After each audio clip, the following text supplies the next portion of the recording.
Hello, Sarah here. Time for another Bibliosnack book talk. Sorry it's been a while. I was on vacation during the month of August, so didn't have a lot of time to do book talks, but I'm back again. So here we go. The book I want to talk to you today is called Anya's Ghost, and it's a book called by a woman named Vera Brosgol, and it's about a girl named Anya, obviously, who is a high school student, and she's the kind of high school student who will kind of do anything to fit in. Her goal in life is basically to not stand out in any way. For example, even though her family moved from Russia to the United States when she was 5, uh, she takes pride in the fact that she has no accent and that no one can tell that she's not native to the US. So one day when Anya is walking home from high school, she decides to walk instead of taking the bus and takes a shortcut through a park.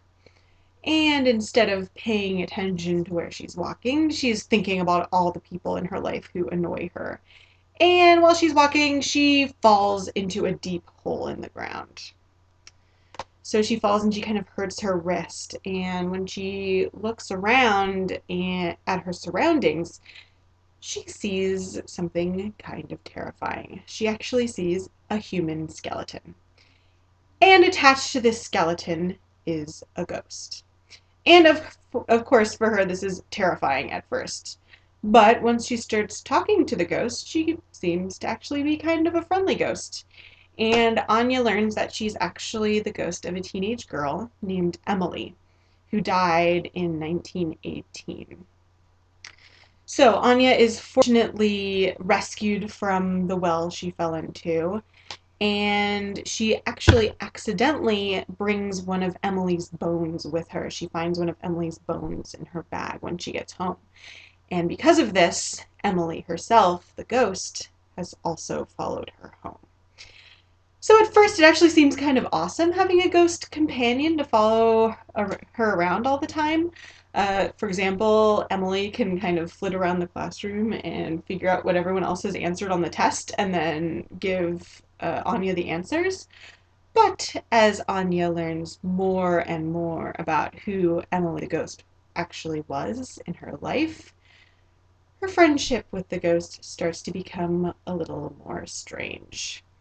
So I don't want to tell you too much about the story. I don't want to give away the ending, except that I will tell you that what starts as a fairly upbeat story about this girl's friendship with the ghost, it definitely turns a little more sinister, and it definitely starts to get really, really creepy really fast.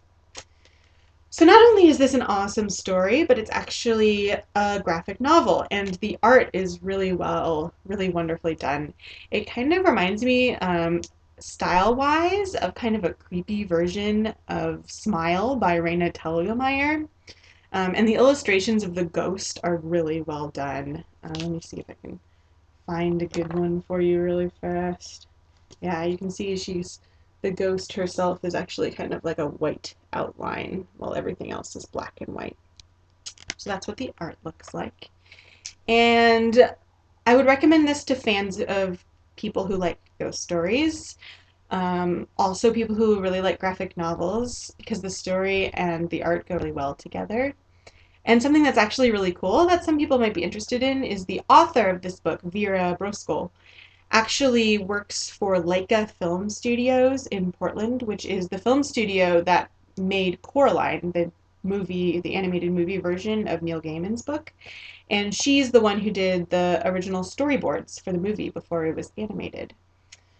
So, if you're looking for a good creepy ghost story or a good coming of age story or just a really well drawn graphic novel, I would highly recommend Anya's Ghost. It's probably best for middle school and high school and up because it does get pretty creepy.